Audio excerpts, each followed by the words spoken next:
Well, Eagles fans, something no one expected happened just a few plays away from victory. With the clock running, everything fell apart. The Philadelphia Eagles left the field, leaving many fans frustrated by what they saw. And the upcoming games will be even tougher.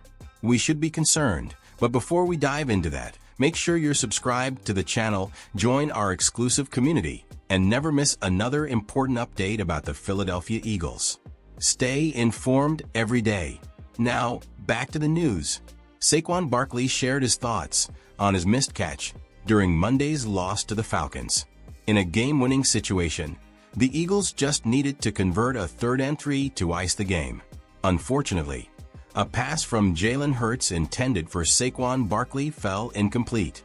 This left the door open for the Falcons to march down the field and win with a touchdown pass from Kirk Cousins to Drake London.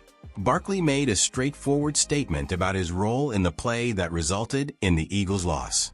"I dropped the ball and we lost," Barkley said after the game. Eagles head coach Nick Sirianni admitted that the Falcons simply played better football than the Eagles at the end of the game. "They made a few more plays than we did down the stretch. We made some plays, they made more," Sirianni said, according to ESPN. "And that's on all of us.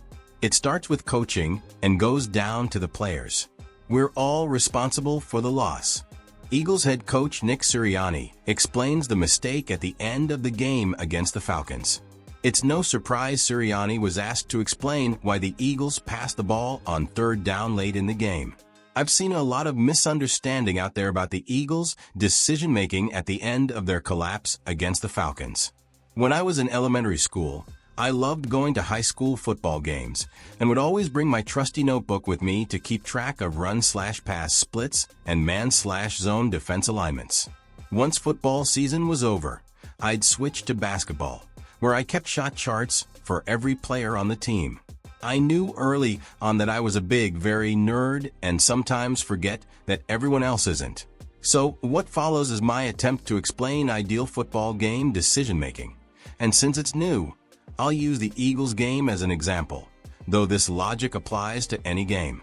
The first decision point I've seen confusion about is the Eagles declining an offside penalty on 3rd and 1 at the ATL 18 with 2 o'clock left.